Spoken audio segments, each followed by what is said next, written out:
Dios cuida de mí. ¿Le puede decir a su hermano que tiene a su lado? Dígale, Dios cuida de mí. ¿Sí? ¿Cuántos de aquí se recuerdan cuando aprendieron a andar en bicicleta, hermanos? O cuando aprendieron a nadar. Yo no me recuerdo. ¿Para qué voy a decir que yo no me recuerdo? Ni cuando aprendí a nadar, ni cuando aprendí a andar en bicicleta. Ninguna de las dos cosas. Ahora, ¿cuántos de aquí se recuerdan de haber enseñado a uno de sus hijos, o a algún sobrino, algún primo, a alguien a andar en bicicleta? ¿Sí? Yo me recuerdo también de enseñarle a mis hijos a andar en bicicleta. ¿Sí? Y también de aquí, ¿cuántos se recuerdan de haber enseñado a alguien a nadar? También, ¿no? ¿Se recuerda? Ok. En esas dos, ¿por qué uso esos dos ejemplos? Porque hay algo que tiene en común eso. Cuando uno va enseñando a andar en bicicleta, yo le enseñé a mis dos hijos a andar en bicicleta un poquito ya grandes. Cometí el error de no enseñarles desde pequeñitos. Pero una de las cosas que tienen un gran miedo de poder andar en bicicleta ellos y sienten que se van a caer y todo. Y uno como padre le dice, no te preocupes, no te va a pasar nada, yo te estoy agarrando, ¿no? Y hasta uno va corriendo para verlo ahí. Y con David, el hermano Elmo me enseñó un truco de que dice, pues agárrale el asiento para que él no vea y viene, y de repente tú ya te quedas lejos y ya va hasta allá el niño dándole duro y cuenta se dio que uno ya no está ahí. Pero en cuanto se da cuenta de que no está ahí, ¡pum!, se caía, o hasta hacía que caía. Y digo, ibas bien, ¿por qué te caíste? Es que ya no estaba cerca de mí, papá. Digo, ok. Igual cuando le enseñaba a nadar, aunque estaba hondo, pero yo le decía, tírate. Decía, no, que no voy a ahogarlo, no, tírate.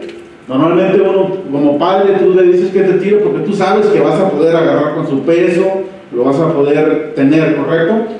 O sea, y la parte difícil de eso, hermanos, y creo que no nomás ellos, todos pasamos por eso, es que uno quiere tener ese control. En este caso de los niños, ellos quieren tener ese control y piensan de que van a perder ese control, pero no hay esa suficiente confianza en el padre, o como padre a veces no les brindamos esa cierta confianza a mostrarles de que no les va a pasar nada realmente. O sea, tírate y no va a pasar nada. O sea, lo peor que puede pasar es que traigas un poco de agua, pero te voy a sacar te voy a sacar a flote y no te va a pasar nada. Entonces, de esa manera, cuando aprendemos a nadar y todos estamos aprendiendo algo nuevo, en la vida, hermanos, somos iguales nosotros como hijos de Dios. Estamos aprendiendo cosas nuevas todos los días, porque si nos damos cuenta, la vida va hacia arriba, vamos avanzando, ya sea de edad, lógicamente, y muchas veces nosotros queremos afrontar nuestros problemas que van a pasar hoy, como lo afrontamos el día de mañana. Y realmente no es así. O sea, agarramos experiencia, pero realmente ya no somos las mismas personas. Apenas el día de ayer nos invitaron ahí a un evento que tenían, una boda, y fuimos y platicábamos con unos conocidos que los conocemos de hace muchos años. Incluso andaba con ellos, fui a trabajar allá para El Paso hace 12 años. Digo, wow, hace 12 años pasó eso, no estábamos, yo creí que había pasado unos 2, 3 años, digo, no, ya hace 12 años. Y recordábamos eso, como el tiempo pasa de rápido, y la hermana decía, como te ves, me vi, y como me veo, te verás, le decía a una jovencita, ¿no? Así de que, haciendo énfasis de que vamos afrontando la vida, es una etapa que uno va caminando, y uno tiene que irse ajustando a esos momentos, a esas etapas. Llega un momento que ya no puedes tal vez correr como te gustaba correr, tal vez ya no puedes comer una comida que te gustaba comer, tienes que ir haciendo esos ajustes, y lo peor que nos puede pasar es no conocernos a nosotros mismos y no aprender a confiar en nuestros propios instintos, y lo peor es no aprender a confiar en Dios, que si Dios nos está diciendo eso es porque Él ya pasó por ahí. Por algo Cristo, hermanos, nació aquí en la tierra, vivió como hombre y creció como hombre, dice que fue tentado en todo. Entonces las tentaciones que tú puedes tener, déjame decirte que Cristo las tuvo, y tal vez peores. Entonces, pero Él pasó dándonos ese ejemplo a que podamos ver de que realmente sí se puede.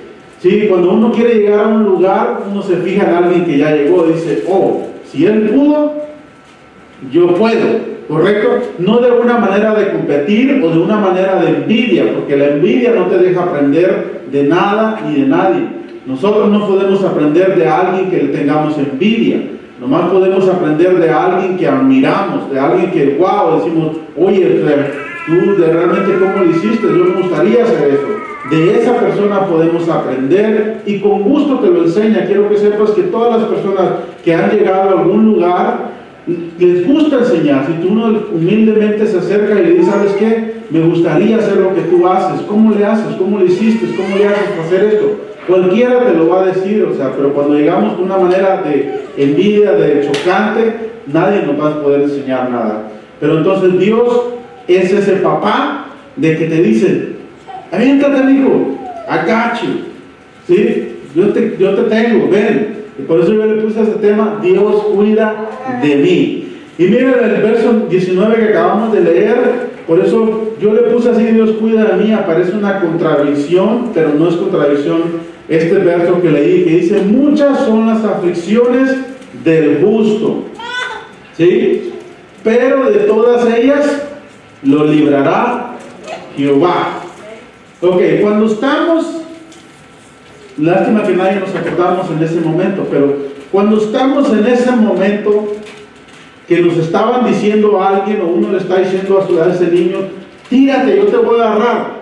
En ese momento tenemos muchas aflicciones. Incluso, ¿cuántos papis de aquí se recuerdan que sus hijos se enojaron con ustedes? Precisamente, o uno le dice, que te tires, hombre, te estoy diciendo que yo te agarro, vente, no te va a pasar nada. No, ¿por qué me afliges? No, el niño ahí diciendo no.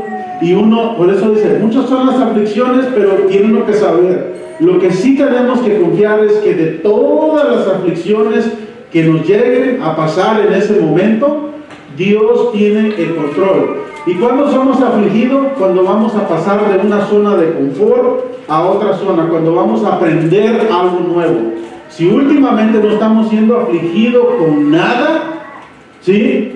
Es porque realmente nos mantenimos estáticos, que no hemos querido avanzar absolutamente nada. Pero cuando queremos avanzar algo, por ejemplo, cuando empiezas un nuevo negocio, empiezan las aflicciones de que cómo voy a sacar este préstamo, cuándo voy a abrir, a qué hora voy a hacer esto. Cuando compras un carro, va a pasar esto, va a pasar. Cuando quieres mantener una salud, cuando quieres mantenerte, por ejemplo, saludable, un cuerpo atlético, un cuerpo, qué sé yo, un cuerpo bien. Muchas van a ser tus aflicciones. Te lo garantizo que cualquiera va a llegar y te va a decir, te invito a comer, haz esto, haz aquello. O cuando quieres dejar de tomar, sí o no, hasta el más codo que nunca te invitaba a nada, te llega y te dice, mira, aquí te traigo un 24. Ven. El que nunca te invitaba a nada, pero ahí comienza la aflicción. Por eso dice, del justo. Cuando tú y yo queremos hacer algo que sea justo, vamos a tener aflicciones. Cuando queremos hacer cualquier cosa que sea justa, vamos a tener aflicciones sobre eso que estamos haciendo. Pero cuando tengamos esas aflicciones, ¿qué nos dice aquí? Confiar, porque de todas esas aflicciones, Dios tiene el control. Es como ese papi que está con sus manos así y te dice, hazlo, mijo. ¿Qué es lo peor que puede pasar? Que tomes un poquito de agua y termina. Yo me imagino a Dios ahí resucitándote.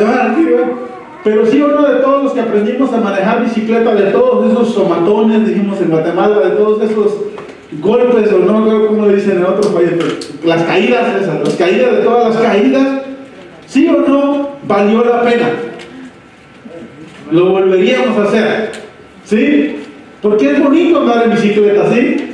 Pero uno tiene mucho equilibrio y tantas cosas así, pero lo volveríamos a hacer, valió la pena. O sea, porque alguien nos dijo, hazlo, vete, ya sea tu papá, o un familiar, lo que haya sido un amigo, nos enseñaron a aprender a andar en bicicleta y tantas otras cosas así. ¿Sí? Vamos a ver Santiago, capítulo, ahí póngale el separador ahí en Salmos 34, que ya después vamos a regresar. Santiago 5.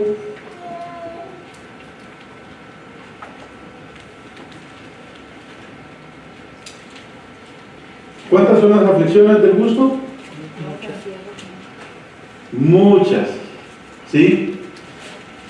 Cuando yo o tú tenemos aflicciones, hermanos, por cosas que, es que la hermana no se cambió bien, o es que la hermana no me saludó, el hermano no me saludó, y eso te aflige, mira, no es por mala educación, pero a veces necesitamos problemas reales. Te lo digo en serio. Yo les comparto esto, una vez lo compartí. Cuando Job pasó la enfermedad que tuvo, que le agarró lepra, sus hijos se murieron, y ya después vienen sus amigos y lo comienzan a criticar, que porque estaba en pecado había pasado esto, había pasado lo otro y aquello. Ok, hermanos, cuando tú y yo pasamos por un problema serio en la vida, déjenme decirlo esto, cuando tú y yo pasamos un problema serio en la vida, todo lo demás le das el lugar que le corresponde. Cuando pasamos el problema con mi hijo, hermano, créanme que después de eso, yo creo, te lo digo, de que fue un regalo de parte de Dios al que me mire raro, pero yo me curé de espanto, hermano. Se lo digo honestamente, yo me curé de espanto, de críticas, de murmuraciones, de esto, del otro. ¿Usted cree que después de pasar por un problema, imagínese Job, después de estar todo eso y que venga alguien a decirle eso, ¿usted cree que eso le hizo cosquilla a Job? O sea, te curas de espanto cuando pasas por un problema serio en la vida. O sea, por ejemplo, cuando estás entre la vida y la muerte, ¿tú crees que te vas a estar preocupando del peinado que te vas a poner? ¿O de lo que piensen los demás, del vestido que te vas a poner? ¿Y qué van a pensar los demás si me llevo este vestido? Y tú te acabas de aliviar de la vida y la muerte. Lo mínimo que piensas es lo que piensan los demás del vestido, ¿correcto? Lo que estás afortunado de estar con vida, de que tienes un día más, y dices gracias porque puedo ver a mi familia, puedo estar aquí con mi esposo, con mi esposa, con mis hijos, y lo demás, ¿sabes qué? No merece nada la pena. ¿Sí? En el hecho de muerte yo no he visto a nadie preocupado de que a quién le va a dejar sus millones de dólares o qué va a hacer aquel. Está preocupado de estar en paz con los demás, de que lo perdonen y pueda él perdonar a alguien. Eso es lo único que te preocupa, porque realmente eso es lo importante en la vida. Pero durante el camino uno piensa que lo otro es lo más importante. Y no, realmente lo importante es tener esa paz con uno, tener esa paz con Dios y tener esa paz con tu prójimo. ¿Sí? Santiago capítulo 5, verso 16 hasta el 8. ¿Lo tiene? ¿Sí? Santiago 5, 16 al 18. Confesaos vuestras ofensas unos a otros y orad unos por otros para que seáis sanados. ¿Okay? Ahí hay un punto y de ahí quiero explicar algo, hermano. Esto que está diciendo de confesados vuestras ofensas unos con otros se puede malentender. De aquí a veces los católicos han sacado de que uno tiene que ir a confesarse con el Padrecito todos sus pecados y que Él te puede perdonar sus pecados. Eso no es cierto, no es cierto, no es cierto, ¿ok? Entonces el único que puede perdonar pecados es Dios, ¿ok? A Dios tenemos que confesarle nuestros pecados, pero lo que está hablando aquí dice, vuestras faltas los unos con los otros. Vamos a suponer que yo ofendo a mi hermano Pascual, de, qué sé yo, ¿qué le puedo decir, hermano? Le golpeé el caballo. ¿Sí? Le volteé el caballo, mi hermano me miró y se ofendió el hermano porque él cuida a su caballo como si fuera su hijo, y entonces dice, Oye, pues me ofendí y yo sé que lo ofendí. Entonces, ¿yo qué tengo que hacer? Le pido perdón a Dios. Señor, perdóname porque golpeé el caballo de mi hermano Pascual. Dios me perdona, pero el hermano no. Entonces, a quien yo le tengo que ir a decir, ¿sabe qué, hermano? Pascual, discúlpeme, andaba enojado, Kevin me hizo enojar allá en el parqueadero y me desquité con el caballo aquí, discúlpeme, mire, pasó esto. Entonces ahí me estoy confesando vuestras ofensas los unos con los otros. Entonces el hermano viene y me dice, está bien, está perdonado, no, disculpe, yo pensé que la traía usted algo conmigo, pero entonces uno con otro, él se confiesa porque él pensaba algo mal. Yo decía, él pensó, dice, no, pues yo pensé que usted andaba enojado conmigo y por eso le desquitó con el caballo. Entonces, y comienza él a hacerse ideas que no son ciertas, sino que era otra cosa. Entonces, confesados los unos con los otros. Eso, hermanos, nos va a aliviar mucho antes de venir a elevar una oración, porque muchas de las veces nuestras oraciones tienen estorbo. ¿Cuántos de aquí sabemos que las oraciones tienen estorbo? Lo más importante de toda la vida, de todo el universo aquí en la tierra, ¿sabe qué son? Y a todo lo que el enemigo le tiene temor, pavor, miedo, es a que un hijo de Dios eleve una oración correctamente, eficaz. Si hay algo que el diablo le tiene miedo, es a que usted se levante a orar correctamente. No palabrería, a orar correctamente con el entendimiento. El enemigo tiembla cuando un cristiano se levanta y se pone de pie y comienza a orar. La primera posición que tenemos es cuando yo estoy mal con él, con mi prójimo. Entonces esa es la oposición que tengo y mi oración no puede ser llegada. La otra oposición es, si yo estoy bien con él, es la oposición del enemigo. En Daniel podemos ver, Daniel 9, que Daniel hace una oración, por 40 días estuvo ayunando y orando Daniel. Cuando viene el ángel Gabriel le dice, Daniel, desde el primer día, Daniel, que te hincaste a orar, tu oración fue escuchada. Amén. Desde el primer día. Ahora, si Daniel hubiera sido yo, le hubiera dicho, pues me hubieras avisado, si ya no hubiera ayunado 39 días de más y orado otros 39 días y tranquilo ahí, pero yo pensé que no me escuchabas y por eso estaba orando y orando y orando. Pero muchas de las veces son esas oposiciones que tenemos. Pero algo que nosotros podemos librar fácilmente es que confesados vuestras ofensas los unos con los otros. ¿Está hablando a cristianos, pastor? ¿No podemos ofender los unos con los otros? Claro que sí. Hay personas que tú las ofendes nomás con tu look, que traes tu pelo parado y al otro le gusta que lo traigas acostado o lo traes largo, y no vas a ofender, ¿sí?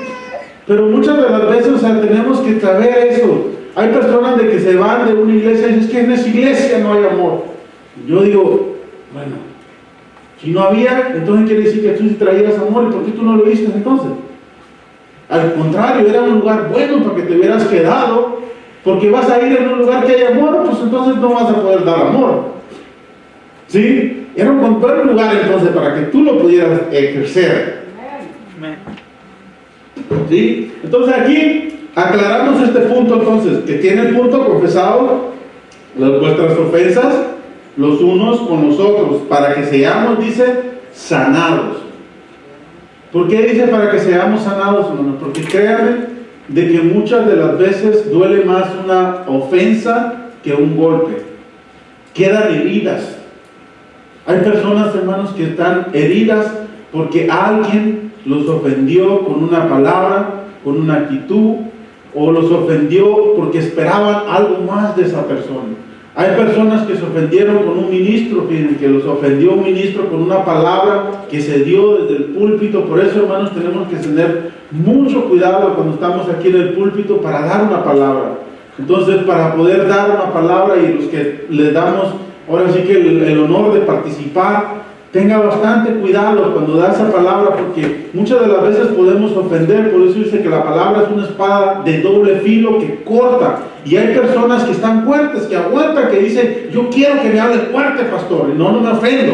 Pero hay personas de que son niños, y hay que entenderlos, que se ofenden con una actitud, con una palabra, con esto. Tenemos que saber y se quedan heridos. Entonces la única manera que yo puedo sanar a esa persona es que haya esa confrontación. Porque si no hay esa confrontación y confesados unos por otros, se queda herida la persona. Y se va, y lo peor que cuando se va, es una herida que le echan poquita de sal o limón y agua. Se va para otro país y le tocan ese mismo llaga, ese mismo tema, hermano. Es porque está herida. Se lo digo en serio, hay personas de que, y cuando uno encuentra ese punto ahí que dice, oye, ¿por qué me ofendió tanto el pastor? ¿O por qué me ofendió tanto la hermanita con esta actitud que me dijo? ¿O con esto que dijo? ¿Será que yo estoy herido de esa parte? ¿Por qué me ofendió? O sea, porque mire, yo se lo digo así, nadie te puede ofender a menos que tú lo permitas. Nadie. Yo te puedo decir, a ver, yo le puedo decir lo que yo quiera. Ahora, que yo lo ofenda a él, depende de él. Porque él me da ese poder para que yo lo pueda ofender o no lo ofenda. ¿Me explico? Él pone ese escudo, por eso Jesús dijo, por eso en el libro de Hebreos dice, sobre todo tomar Pablo, sobre todo tomar el yelmo, el escudo de la fe, que podéis apagar todo dardo. Cuando yo le estoy diciendo a él varias cosas, toma el escudo. Oh, sí, ¿en serio? Está bien, no te preocupes. Si para usted soy así, para el otro no. Y ya, no se ofendió. Pero si se ofende, porque él no me da ese permiso. Entonces, nosotros, nadie te puede ofender a menos que tú lo permitas. ¿Sí? Entonces es un poder que uno le da a otra persona de que no merece, hermano. Se lo digo así. No merece darle el poder a otra persona que solamente tú y yo tenemos que tener. ¿Sí? Guarda ese poder, ponle un candado, guarda la llave y ponla en tu bolsillo y di, yo soy el que decido de mi vida. De aquí para adelante, tú decides. Cuando alguien te invita al ring a pelear, tú dices, no me subo, me quedo aquí. ¿Sí? Tu esposo, tu esposa, muchas de las veces quiere atacar y tú dices, ¿quieres pelear, mujer? Ahorita te traigo un saco ahí o un monito para que lo agarres y te lo comiences a pelear ahí. Pero yo no quiero pelear, no quiero discutir. Pues hablamos. ¿Sí? O sea, nadie puede darnos ese poder a menos que nosotros se lo permitamos. Muchas de las veces así son, y algunos nos buscan a veces de que hasta nos siguen. Uno va y ahí va, ¿no? Después, que te estoy diciendo, y uno le dice, pues por algo me estoy yendo, tranquila, o sea, quédate ahí, ahorita que te calmes, hablamos, porque muchas de las veces cuando estamos enojados, hablamos cosas que ni son ciertas, nomás porque estamos heridos y queremos atacar a los demás, porque es la reacción humana. Cuando uno está herido, uno quiere atacar para que la otra persona sienta lo mismo que yo estoy sintiendo. Y uno, hasta que uno lo siente, dice, ahora sí me entiendes cómo me siento. ¿Sí? Y eso es egoísmo. Eso es venganza. Ahí no dejamos lugar a Dios para que Él tome la venganza, porque Dios es justo y Dios no le va a cobrar dos veces a alguien la factura. Dios dice, ok, tú ya le cobraste, ¿cómo esperas que yo le vuelva a cobrar? Tú ya le cobraste, dijo, así que más vale que te hayas cobrado bien, porque yo ya no lo voy a cobrar. ¿Sí? Entonces tenemos que ver eso. Ok, continuamos en el verso 16. La oración eficaz. ¿Alguien sabe qué es la palabra eficaz?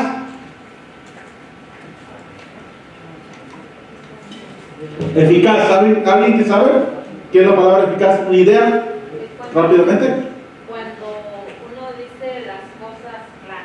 ¿Ok? ¿Alguien más? Que sí funciona.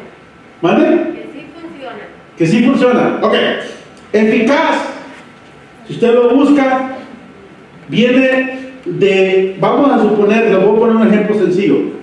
¿Alguien de aquí sabe lo que es un machete? ¿O sabe de aquí lo que es una hacha? ¿Un machete? Ok. Los hermanos Pascual y el hermano Rufino saben. Ok. El hermano Rufino tiene un machete y el hermano Pascual tiene otro machete, ¿ok? Los dos del mismo tamaño. Y en mi país nosotros le llamamos amellado. Cuando le has pegado las piedras y no tiene filo, ¿ok? El hermano Pascual, el hermano Rufino tiene un machete de que hasta dejas caer un pelo así ¡ting! Y se corta, ¿ok? Literalmente, está afilado. El hermano Pascual tiene un machete de que literalmente le pega a alguien un machetazo y no se muere del filo, sino se muere de la ponzoña del que no tiene nada de filo, del mojo. Correcto, ok. Agarro a ambos yo y los pongo a cortar ese árbol. Ok, un árbol a cada uno. El hermano termina. El machete no tiene filo. Dice no.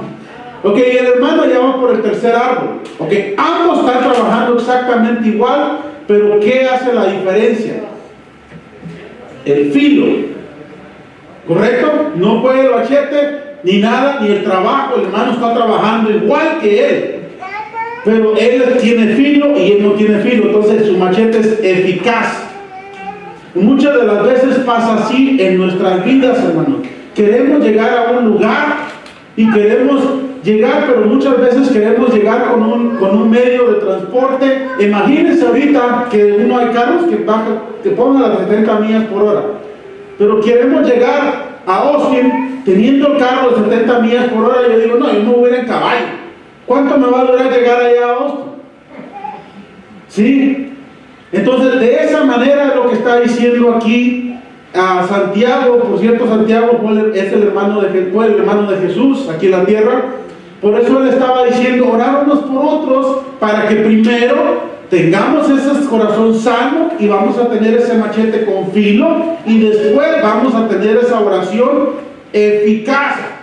Porque no se trata cuánto tiempo ores, hombre o mujer, sino qué tan eficaz es tu oración.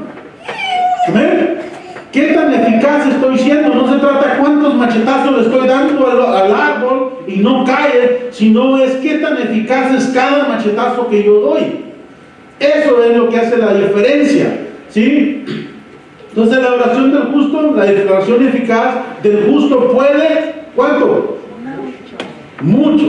No poco, sino mucho. ¿Por qué es que oramos? Porque nuestra oración puede mucho, hermano. No es una rutina, no es algo, sino es algo que puede mucho nuestra oración. Verso 17, perdón. Elías pone un ejemplo. ¿Cuántos conocen a Elías?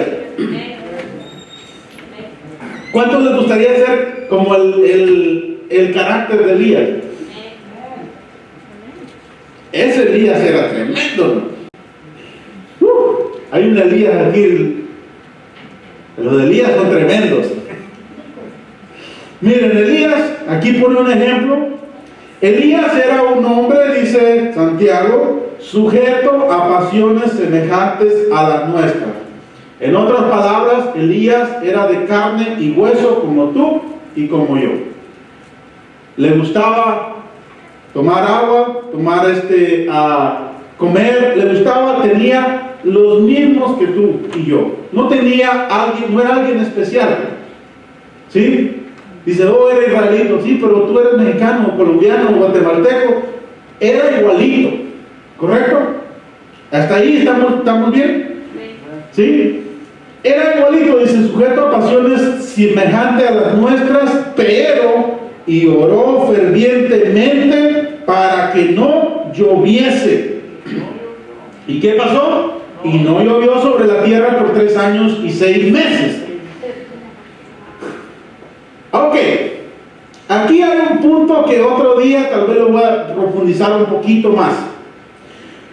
Pero cuando hace este ejemplo Santiago, el no llover, hermanos, va contra la naturaleza de Dios. Se recuerda que yo he dicho muchas veces que hay principios de Dios que operan sí o sí, como el de la siembra y la cosecha. Tú siembras, entre más siembres, más llueve. La siembra es la que llama la lluvia, no es al revés. La lluvia no llama cosecha, la cosecha llama a la lluvia. Por eso es cuando tú y yo damos, tú y yo le estamos diciendo al Señor, yo quiero más, literalmente. Entonces cuando tú, por ejemplo, los campesinos, si han visto que los campesinos dicen, oh, ya es tiempo de sembrar, voy a sembrar, y les llueve. Y hay viejitos que se ganan ese título que dicen, todos están esperando hasta que el viejito siembre, todos van a sembrar. Dicen, no ha sembrado don Pancho, Hasta que Don Pancho siembre, todos van a sembrar, porque toda la cosecha llama la lluvia. Pero cuando Elías oró, era algo contra la naturaleza que no lloviera. En otras palabras, fue un milagro triple o doble o cuatriple, algo que no se suponía que debería de pasar, porque Dios tiene el cuidado de la cosecha. Pero sin embargo, lo que está haciendo énfasis Santiago aquí, nos está elevando nuestra fe, de que aún cuando oramos eficazmente y hemos sanado nuestro corazón con mi hermano, aunque oremos algo que sea algo contra naturaleza, literalmente cuando tú y yo pedimos algo que no se haya inventado, jamás había pasado eso, pero aún así pasó. ¿Por qué? Porque Elías oró eficazmente. ¿Sí? ¿Estamos aquí? Verso 18. Y otra vez oró, y el cielo dio lluvia, y la tierra produjo frutos. Imagínense aquí, no nomás lo dejó así, porque hay unos que descomponemos algo y no lo arreglamos. Elías lo descompuso, pero lo arregló. ¿Cuántas de aquí son así? Que a veces algo está bueno, está funcionando bien, pero nomás llegaste tú, o llego yo a veces, y nomás lo tocas, se cayó. Y uno dice, oye, mejor no lo hubieras tocado, por favor. Hasta con ganas de decirle al tipo, no, mantente alejado, por favor. ¿Y qué te ayudo? No toques nada.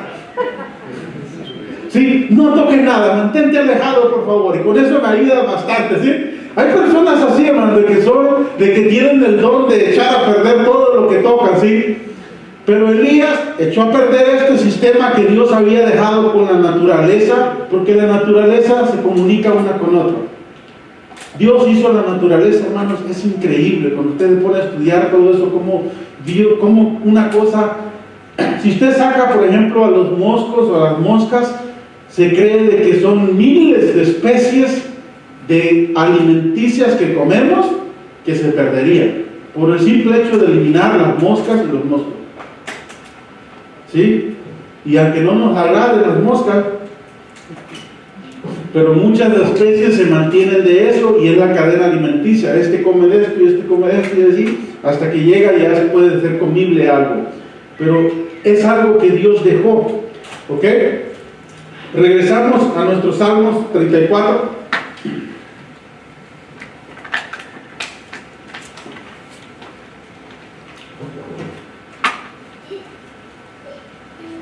¿Quién tiene cuidado de usted? Dios tiene cuidado de mí. Durante toda esta pandemia, hermanos, ¿se quedó sin comer usted? ¿Verdad que no? Al contrario, muchos comimos de más, creo. Muchos ahora sí que comimos de más, ¿no? Pero Dios es fiel. Salmo 34, vamos a leer del 1 al 10 ahora sí aquí, en este salmo. Es un salmo muy bonito, este salmo, hermano. Este salmo fue cuando David lo escribió, cuando estuvo delante del rey de Abimelech, cuando se hizo pasar David por loco. ¿Han leído esa historia? ¿Sí? Es bonito. Yo a veces me agarro a reír, hermano. Me agarro así cuando me agarro leyendo así la historia, digo, David tiene una creatividad tremenda. Imagínense este cuadro, ¿sí? Y de ahí yo creo que ahora tantos reos que se hacen pasar por locos, de ahí agarraron la idea de David. ¿Se han escuchado los reos que no los pueden juzgar porque están locos? Bueno, David fue uno del que lo inventó. Se hizo pasar como loco, dice que le dejaba caer la baba aquí para hacerse pasar de loco. ¿Por qué? Porque él tenía que pelear contra su propio pueblo. Y Dios lo libró de pelear contra su propio pueblo, porque David de alguna manera había llegado a este rey y tenía que pelear contra su propio pueblo, y él no quería, y de esta manera él pudo salir de eso, pero sin fallar su palabra, porque él había quedado fiel ahí con este rey que le había ayudado. Ok, verso 1. Bendeciré a Jehová, ¿en cuánto? En todo tiempo. Nomás cuando me vaya bien, cuando Dios me bendiga, lo voy a bendecir. Todo tiempo. ¿Sí? Cuando me dé trabajo, no. En todo tiempo. ¿Sí? Su alabanza estará de continuo en mi boca. Continuo es todo el tiempo dice, alaba a Jehová, alma mía. Sí, no tienes que andar cantando todo el tiempo, como algunos que traen la música por dentro, pero simplemente Dios te bendice con algo. Gracias, Dios. Eso es alabanza. Alabanza no nomás es la canción, alabanza es bien decir de Dios. Gracias, Dios, porque estoy bien, estoy con salud, me has bendecido, tengo una esposa, tengo hijos, tengo trabajo, tengo un carro donde moverme, me libraste del trabajo. Sí, eso es alabanza, está de continuo. Verso 2. En Jehová se gloría mi alma, lo oirán los mansos y se alegrarán. ¿Por qué dice que lo oirán los mansos? A través de mí, a través de mi alabanza que yo doy, los demás lo van a oír. Engrandece a Jehová conmigo y exaltemos a una su nombre. Busqué a Jehová y él me halló. Aquí quiero aclarar algo tantito aquí. ¿Por qué dice, primero dice lo busqué?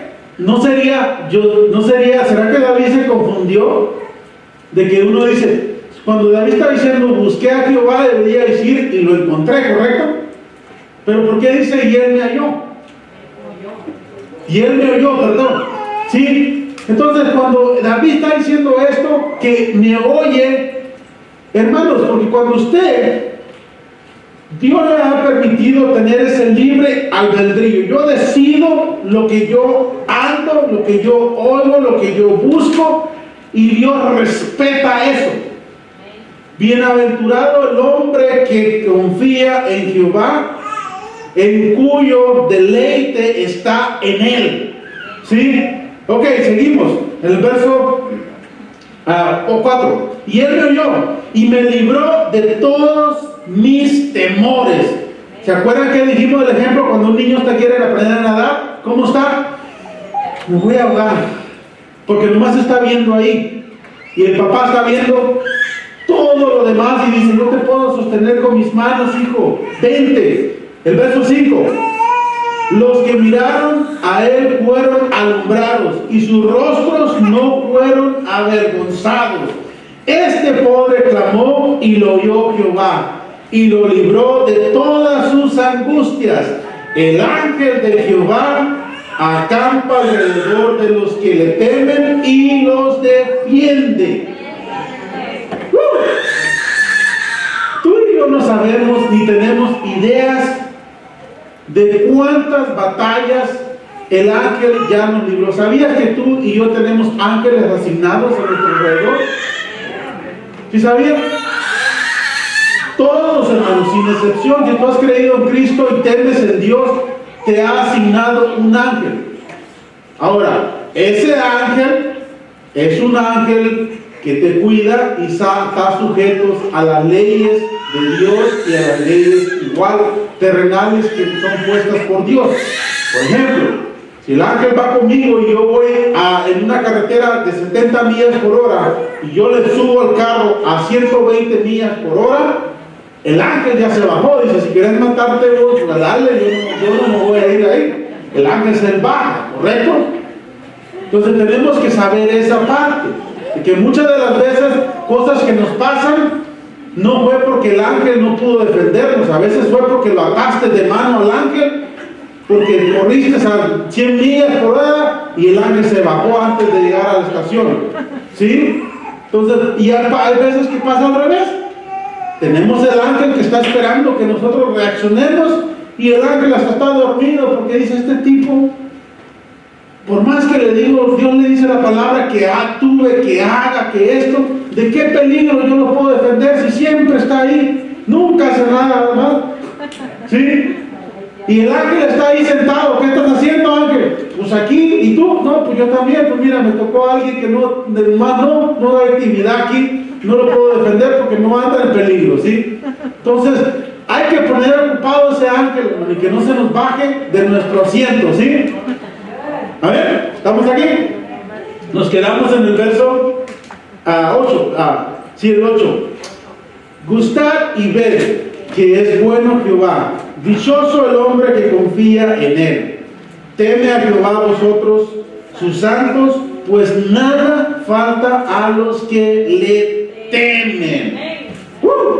¿Crees esta palabra? Amén. Nada falta a los que le temen. Nada te va a hacer falta. Y cuando digo nada, es nada. En otras palabras, si necesitas ropa, Dios te va a dar ropa. Si necesitas comida, Dios te va a dar comida. Si necesitas un techo, Dios te va a dar un techo donde vivir. ¿Sí? Nada va a faltarle a los que le temen. Verso 10. Los leoncillos necesitan y tienen hambre, pero los que buscan a Jehová no tendrán falta de ningún bien. La pregunta es, ¿estamos buscando a Jehová? Yo sé que sí, porque están aquí. Estamos aquí. De la otra manera, no estaríamos buscando. Pero entonces, cuando yo busco a Jehová, yo estoy creyendo, digo, ya hice la primera parte, lo siguiente que sigue es un efecto dominó. ¿Sí? Ok, vamos ahora sí a Mateo. Esta es la última cita que traigo. Mateo 6 es una cita muy conocida, pero a veces se nos olvida lo que Jesús quiso decir y es necesario repasarlo. ¿Por qué?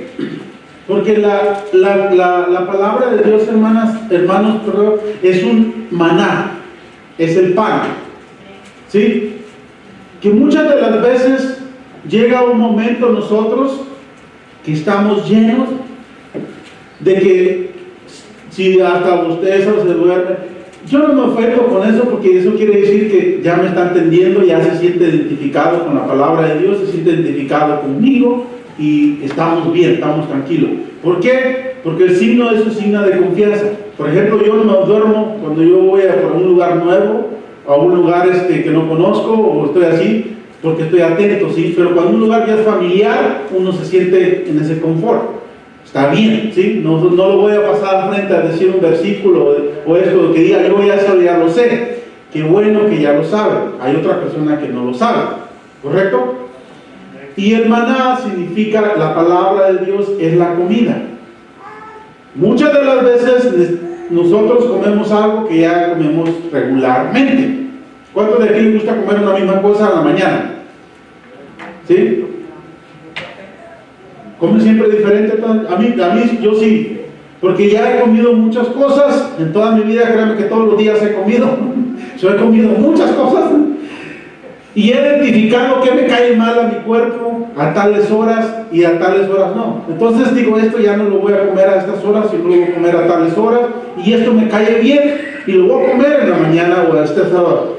Esto es de sabios, conocerse uno su cuerpo, pero a veces no conocemos las señales que nos brinda nuestro cuerpo de que comiste algo y te cayó mal y no aprendemos a identificar y pasa una semana y vuelves a comer lo mismo y volvemos a comer lo mismo y tu cuerpo te está diciendo, por favor ya no me eches eso, eso y yo no compartimos, no lo eches.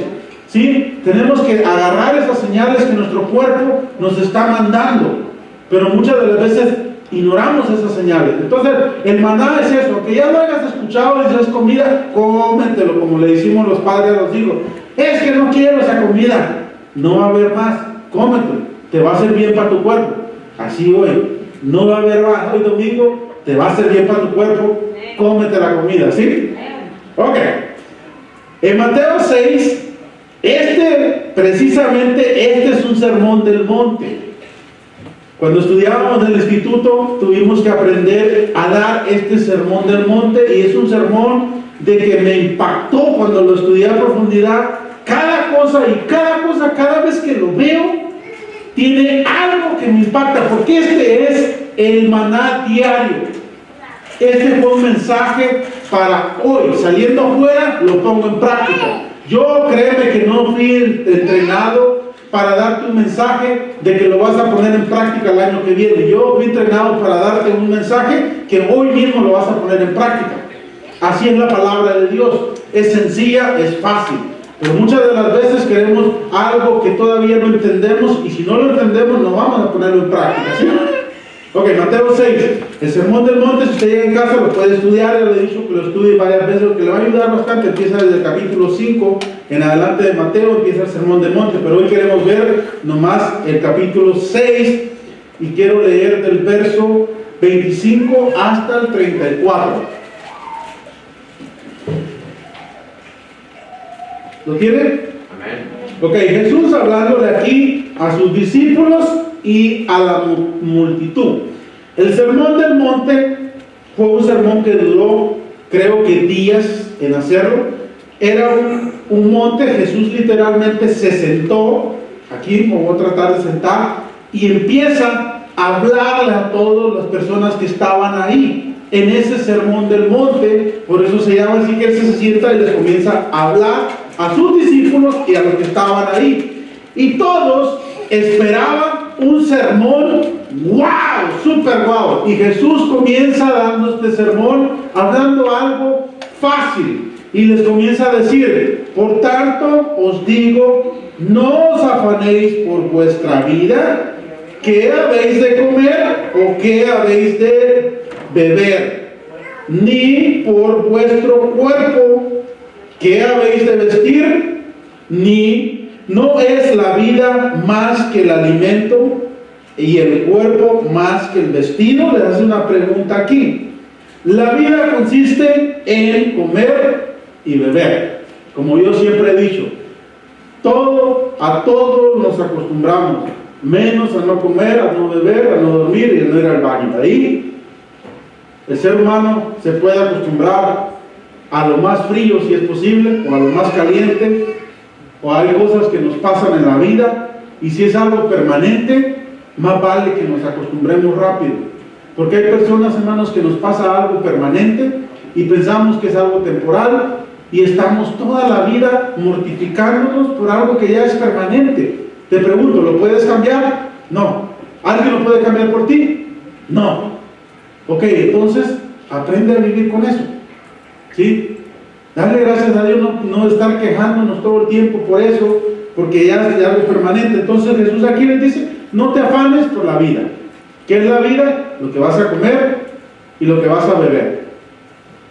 Hermanos, hoy comimos, ¿sí?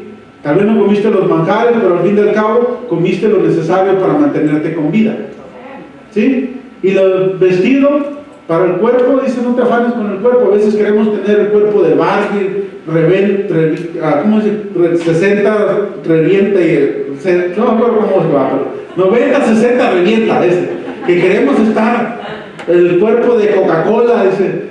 Y no, o sea, a veces personas que a veces se afanan tanto por tener un cuerpo escultural y todo, en la bañera se mueren, o les da un cáncer o cualquier otro tipo de enfermedad, y dice: oye, tanto que te afanaste por eso, y mira, ahora esto no es licencia para ponerse a cenar pizza a las 12 de la noche.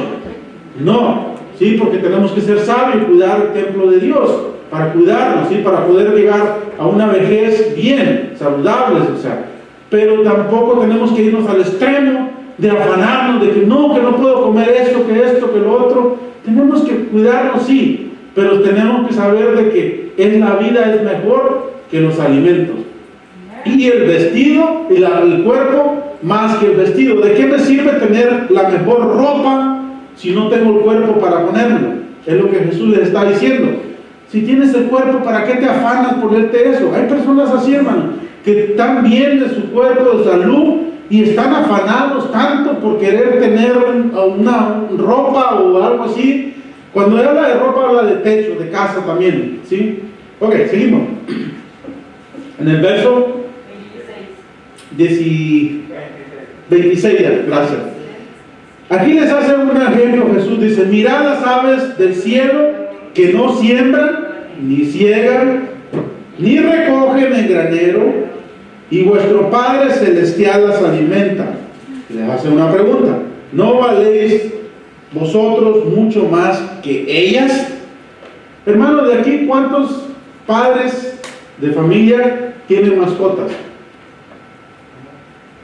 Llámese un pececito, un perrito, un chinito, un periquito, una tortuga, todo. Ok, con gatos, ¿sí? Ok. Haga de cuenta, póngase en el lugar de Dios usted, como padre de familia, ¿sí? Y tiene sus hijos.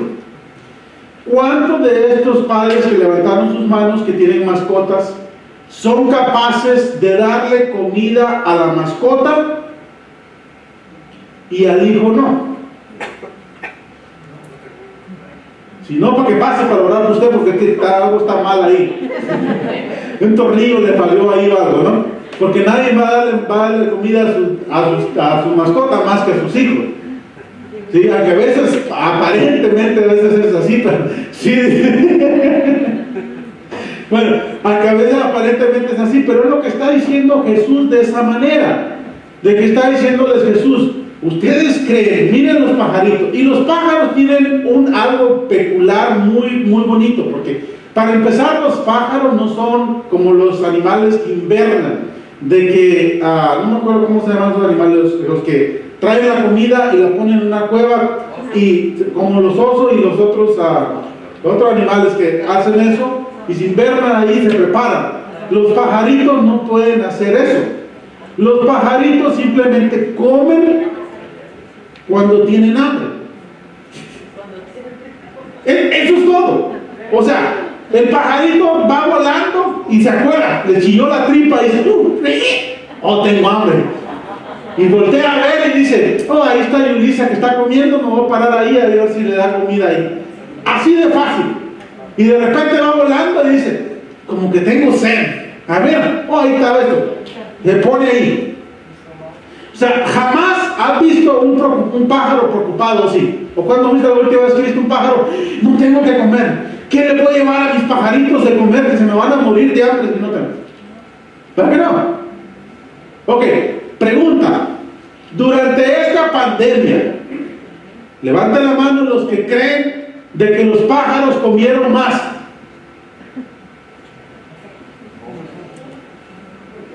Vuelvo a decir, ahora al revés, levanten la mano los que creen que los pájaros en esta pandemia comieron menos. ¿Ah? Comieron exactamente igual. Ellos no sabían que había pandemia o no había pandemia. Ellos comieron igual. ¿Sí? Porque a veces, o sea, cuando andamos preocupados, hasta comemos de más.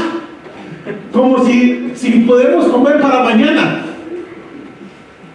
Aunque a veces lo hacemos literalmente cuando vas y te hacen los exámenes, dicen los nutrólogos de que cuando uno está que tienes qué sé yo, sobrepeso así, es energía acumulada, lo que dicen. Literalmente, dicen que tienes energía acumulada para el futuro y que puedes resistir más. O sea, parece algo medio loco, pero dicen que sí, puedes resistir más. O sea, pero no sé, ¿no es cierto? O sea, pero el chiste es de que los pájaros comieron de todas maneras, ¿correcto? Ellos comieron y ellos no tienen una cuenta en el banco al corriente. Voy a ir a guardar tanto. No, ellos, hermanos, ellos tienen eso de que comen cuando tienen hambre. ¿Sí? Hoy si tienes hambre, yo te lo garantizo que vas a comer. Es lo que Jesús les estaba diciendo aquí en el verso 27. ¿Y quién de vosotros podrá, por mucho que se afane, añadir a su estatura un codo? Un codo es literalmente, en pulgadas, son 18 pulgadas. Sé que me va a decir una mujer, pues yo me puedo añadir con tacones y todo eso. Pero lo que Jesús está hablando aquí son 18 pulgadas. Por mucho que te afanes, dice, no vas a poder crecer más. Hermanos, por mucho que nos afanemos, el problema va a estar ahí. ¿Quién de aquí hemos solucionado un problema por afanarnos o por estar preocupados? Al contrario, crea otros problemas. Porque Dios nos hizo nuestro cuerpo como las aves, para poder lidiar un problema a la vez, un día a la vez. No podemos celebrar los triunfos de mañana, no podemos celebrar los fracasos de mañana. Ok, el verso 28, ya vamos a estar acabando aquí. Y por el vestido, porque los afanáis, considerad los lirios del campo, cómo crecen, no trabajan ni hilan, pero digo que ni aún el más hombre millonario del mundo que ha existido, Salomón, con toda su gloria, se vistió así como uno de ellos. Así la hierba del campo que hoy es y mañana se echa en el horno, Dios las viste así, ¿no hará mucho más a vosotros, hombres de poca fe? ¿Sí? Verso 31. No os afanéis, pues diciendo, ¿qué comeremos? ¿O qué beberemos? ¿O qué nos vestiremos? Porque los gentiles buscan todas estas cosas, pero vuestro Padre Celestial sabe que tenéis necesidad de todas estas cosas. Mas buscad primeramente el reino de Dios y su justicia, y todas estas cosas os serán añadidas. Así que no os afanéis por el día de mañana, porque el día de mañana traerá su afán. Basta cada día su propio mal. Yo a este punto yo le puse, hermanos, no busques lo que te va a buscar a ti. Lo simplifico. Hay películas de acción, a mí me gusta ver las películas de acción y me gusta ver películas también de pensar mucho. Entonces, no es malo, para mí no, si usted, para usted es malo, no las vea, tápese los oídos, no se las recomiendo para usted, ¿sí? Pero hay películas que me causa gracia cuando alguien es bueno haciendo algo, que es tal vez disparando o haciendo esto, y le cometió algún crimen a alguien y todo eso, y sabe que esa persona va a venir, y usan una frase que se usa y siempre se usa, y dicen, voy a mandar a buscar, y le dicen, no te preocupes en buscarlo, él viene a ti. ¿Sí? ¿Te has escuchado esa frase? Bueno, es lo que Jesús nos está diciendo, ¿no? ¿A cuántos de aquí ahorita ya Dios los ha empezado a bendecir, hermano, con cosas que ni te imaginabas? Y te llegaron sin buscarlas. En otras palabras, por eso yo le puse, no busques lo que te va a buscar a ti. Porque a veces perdemos tanto tiempo, hermanos, buscando lo que nos debería de buscar a nosotros. En otras palabras, ¿qué es lo que yo debería de buscar? Buscar el reino de Dios. Ahí lo dijo Jesús, está escondido, pero ahí lo dijo. Más buscar el reino de Dios y su justicia, y todas estas cosas. Cuando habla de todas estas cosas, está hablando vestido, que dijimos que cumple todo lo que tiene que ver con vestido: zapatos, ropa, techo, carro, todo lo que tiene que ver para que usa tu cuerpo. Imagínate todo, el anillo, todo lo que usa tu cuerpo, ¿correcto? Y después está todo lo que usa para mantenerte con vida: la comida y la bebida. Todas esas cosas, hermanos.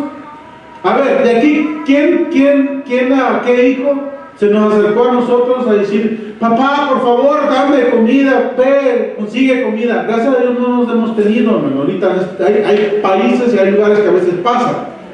Pero uno como padre sabe que tu hijo necesitas comida, y aún antes de que te lo pidas, ¿sí o no?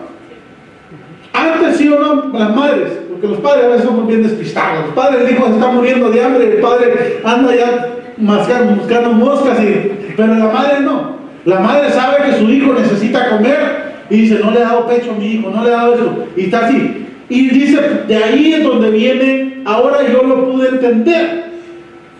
Se lo digo así, yo no lo sé todo, ahora lo pude entender. ¿Por qué? Dice, ¿por qué Jesús dijo, vuestro Padre tiene y sabe las cosas que necesitan antes que se lo pidan? Es como ese padre de que va, mi hijo come a tales horas y come bien.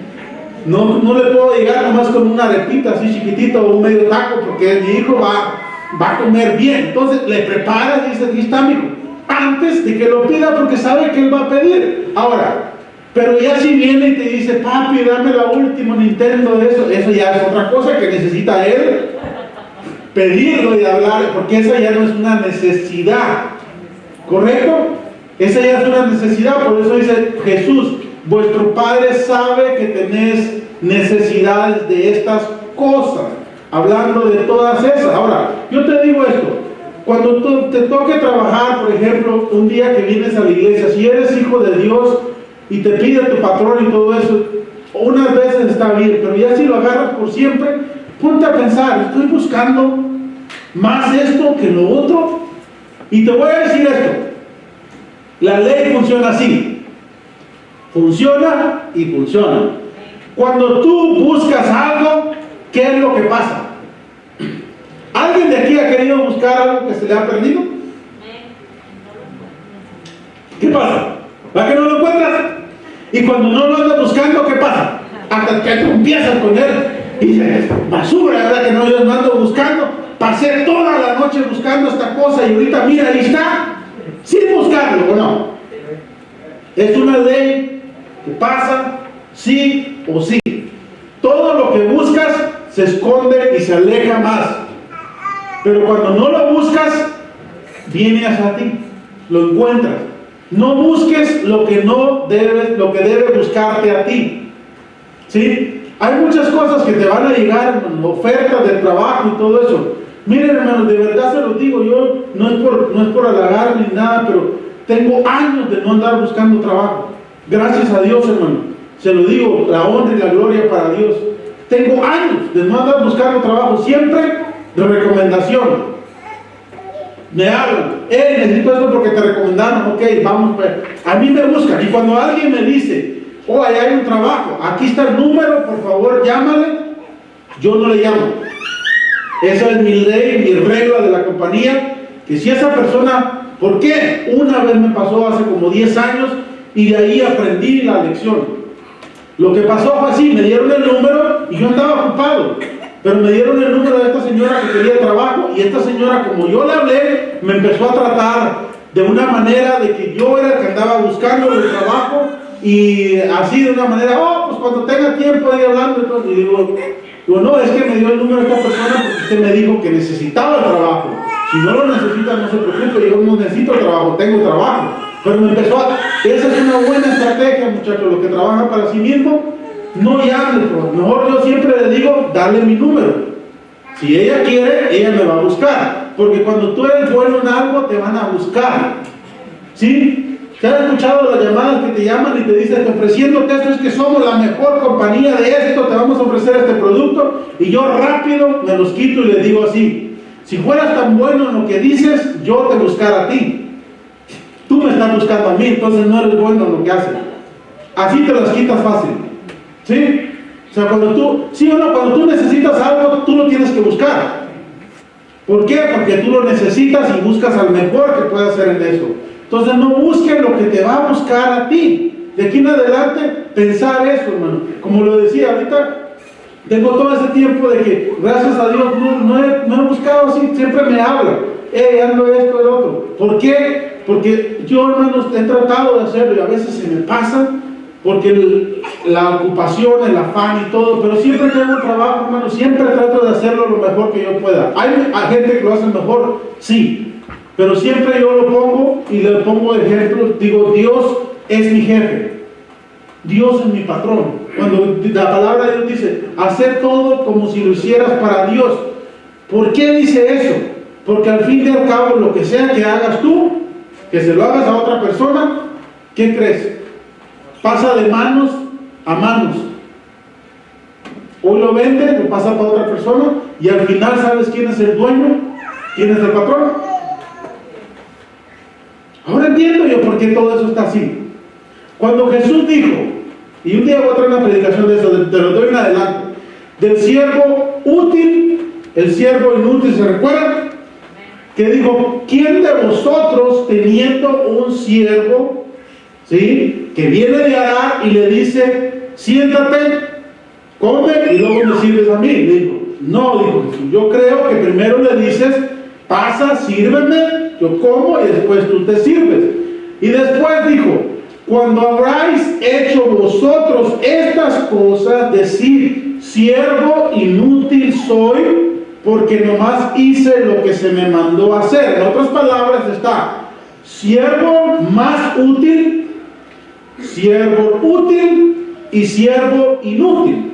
¿Correcto? Ok. Siervo más útil es, hermano Pascual, límpiame por favor la ventana. ¿Sí? Y ve aquí un papel que está ahí.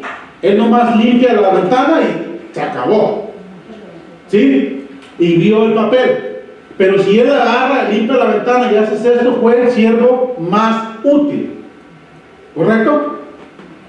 Entonces, y siervo inútil es nomás hacer lo que le mandaron hacer. ¿Correcto?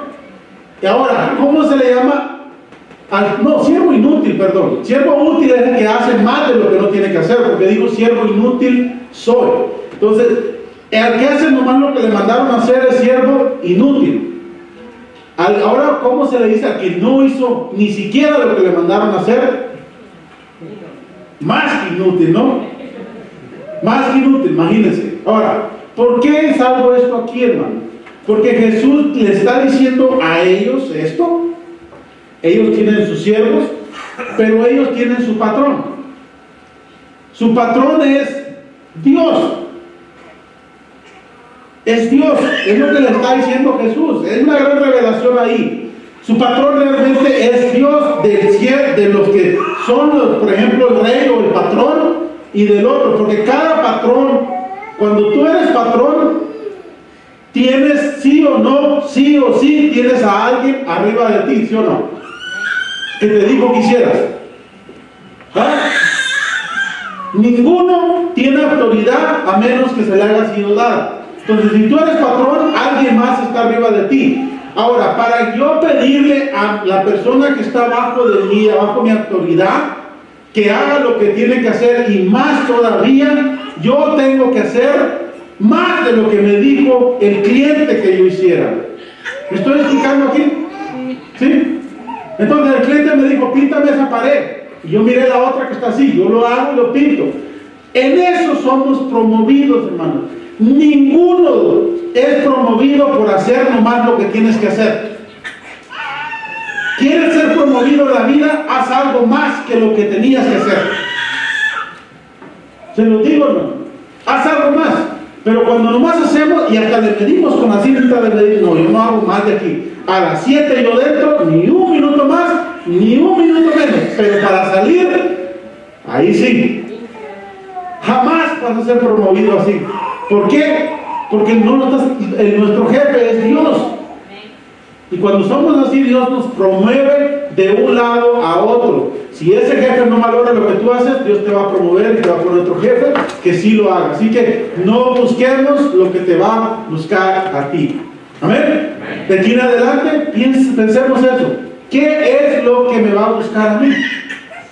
Busca primeramente el reino de Dios y su justicia, y todas las demás cosas te van a llegar. Hermana, puedes trabajar. Hermano, mira, tengo esto, puedes hacer esto. Te va a llegar a ti.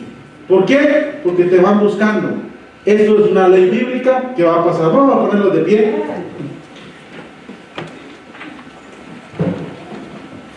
¿Quién tiene cuidado de ti y de mí? Dios. Y cuando yo digo que Dios tiene cuidado de mí, tengo que hacer como ese niño, hermano. Con esto lo dejo y váyase con este pensamiento. Cuando yo digo Dios tiene cuidado de mí, literalmente yo me aviento. Y eso es difícil. Una vez yo fui a un lugar de juegos hace como unos, qué sé yo, 10 años creo. Estaba más joven. Son de esos lugares que te subes en un palo, no sé cómo se llama ese juego, si alguien lo sabe. Te subes en un palo que tiene sus cositas, así te subes para arriba como unos, qué sé yo, 20, tal vez unos 40 pies. Y abajo está una malla. Te subes, tiene para pararte así una cosita chiquita arriba, nomás que llegas hasta mero arriba. Y luego, como de aquí el hermano Pascual está un lazo con un palo así. Y tienes que tirarte y agarrar ese palo. Y cuando llegas a tirarte y agarrar ese palo, en el peor de los casos, o en el mejor de los casos, depende cómo lo veas, no lo agarras y caes a la lona. ¡Pum! Pero da la casualidad que cuando lo agarras, yo lo agarré y después compartí con los demás, me fue difícil soltar ese palo. Hermanos, de verdad se los digo, no pasé tanto aceite como había pasado ahí en mi vida. Estaba en un punto seguro, lo agarré, me quedé así, y lo peor es que no había manera de bajarte de ahí más que soltarte voluntariamente. Entonces por eso digo, en el mejor de los casos no lo agarras y caes y rebota, pero ya cuando agarraste eso, es dificilísimo creer de que te vas a soltar y está altísimo y dices, me voy a matar aquí, y estás, y ahora y todo, suéltate, no te preocupes. Yo pasé por eso, yo no, suéltate, la malla te va a sostener. Y hasta que aprendí de que dije, ¿sabes qué? Es cierto, si los demás cayeron y los sostuve, esto me va a sostener, pero iba soltando dedo por dedo. Hermanos, esa malla es Dios. Tenemos que aprender a confiar que Dios te va a sostener. Dios tiene cuidado de mí. Cuando Dios, de aquí en adelante, cuando digas, Dios tiene cuidado de mí, Dios no deja morir las aves, que vale muy poquito, menos me va a dejar morir a mí. Que no deja morir a sus mascotas, menos me va a dejar morir a mí, que soy su hijo. ¿Sí? Padre, gracias por este día. Gracias porque sí, Padre Santo, siempre aprendemos de que tú eres nuestro Padre y que nada nos va a hacer falta. Podrá, Señor, caer 1000 a nuestro lado y 10.000 a nuestra diestra, pero